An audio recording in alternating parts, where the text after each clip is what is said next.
After World War I, there was a demand for a method to prevent future wars because of all the hardships that happened during wartime. Woodrow Wilson, the 28th President of the United States, stepped up with the idea of creating the League of Nations.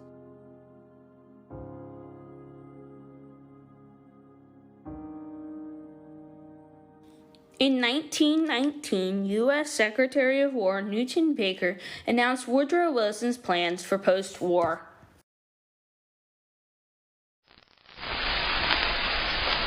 The speculative doubt and the fears of the timid with regard to the treaty and the League of Nations have now all been discussed.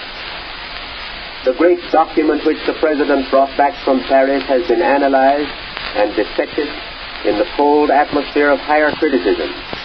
But little has been said about the life of the document itself. The necessity for a new order in our diplomatic and international relations. One might almost suppose from the discussion that the literary merits of the paper were the chief point of interest. Meantime, it is necessary to remember that the lack of such a league in 1914 threw the world into the chaos of this war.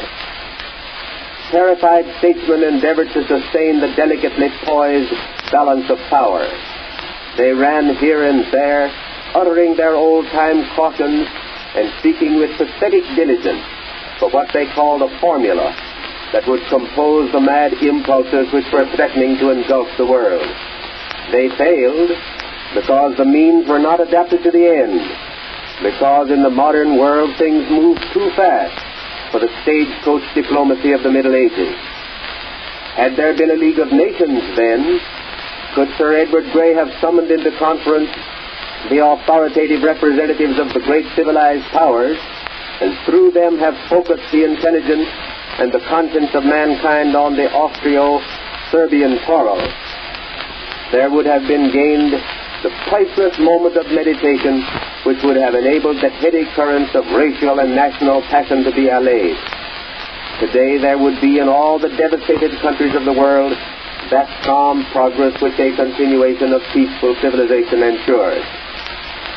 Billions of wealth, now utterly lost and destroyed, would still be in existence to comfort and enrich the life of nations.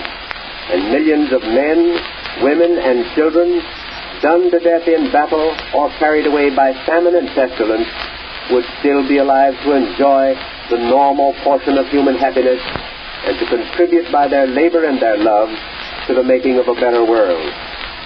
The four horsemen of the apocalypse rode abroad in the world, taking their toll among the fairest and best of the children of men, only because there was no bridle, no League of Nations to restrain their wild and destructive course.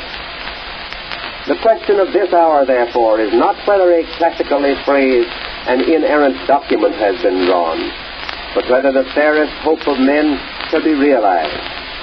If we have but the goodness and the faith necessary to make any League of Nations work, we can make this one work.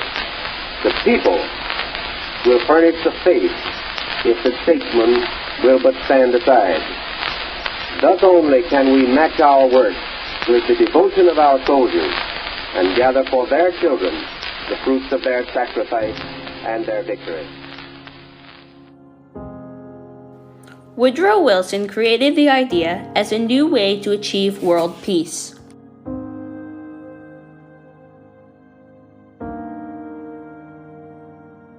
In Geneva, on the 15th of November, 1920, the first assembly for the League of Nations was held, but it was originally brought into existence on January 10th, 1920.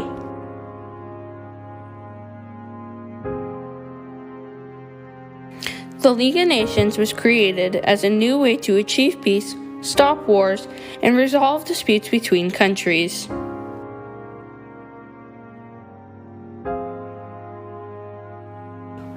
Woodrow Wilson may have thought he had a good idea and was doing the world a lot of good, but it failed, turning many countries against each other.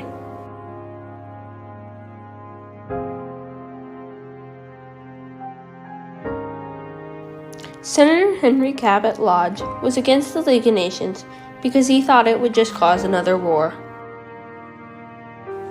He said this in 1919 about the League of Nations.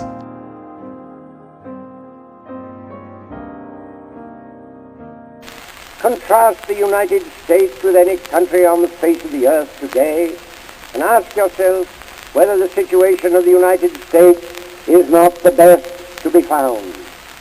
I will go as far as anyone in world service, but the first step to world service is the maintenance of the United States. You may call me selfish, if you will, conservative or reactionary, or use any other harsh adjective you see fit to apply. But an American I was born, an American I have remained all my life. I can never be anything else but an American, and I must think of the United States first. And when I think of the United States first, in an arrangement like this, I am thinking of what is best for the world. For if the United States fails, the best hopes of mankind fail with it. I have never had but one allegiance. I cannot divide it now. I have loved but one flag, and I cannot share that devotion and give affection to the mongrel banner invented for a league. Internationalism, illustrated by the Bolsheviks and by the men to whom all countries are alike, provided they can make money out of them, is to me repulsive. National I must remain, and in that way I, like all other Americans, can render the amplest service to the world. The United States is the world's best hope, but if you fetter her in the interests and quarrels of other nations, if you tangle her in the intrigues of Europe, you will destroy her power for good and endanger her very existence.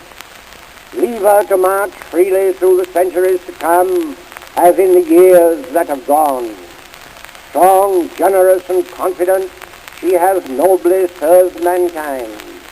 Beware how you trifle with your marvelous inheritance, this great land of ordered liberty. For if we stumble and fall, freedom and civilization everywhere will go down in ruin.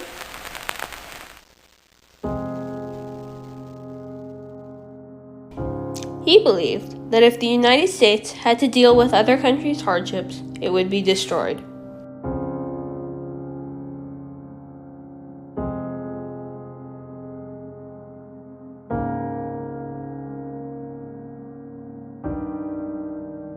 The United States never joined the League of Nations, but Great Britain, France, Japan, and Italy did as permanent members.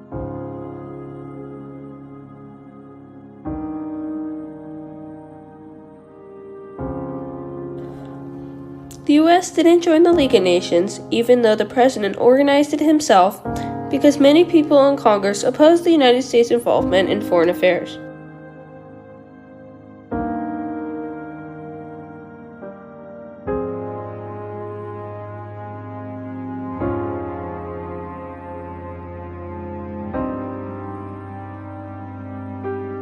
A 26-article long text called the Covenant explained all the regulations and doings of the League. It was first published as a draft on February 14, 1919. The final text was adopted on April 28, 1919, by unanimous decision of the conference.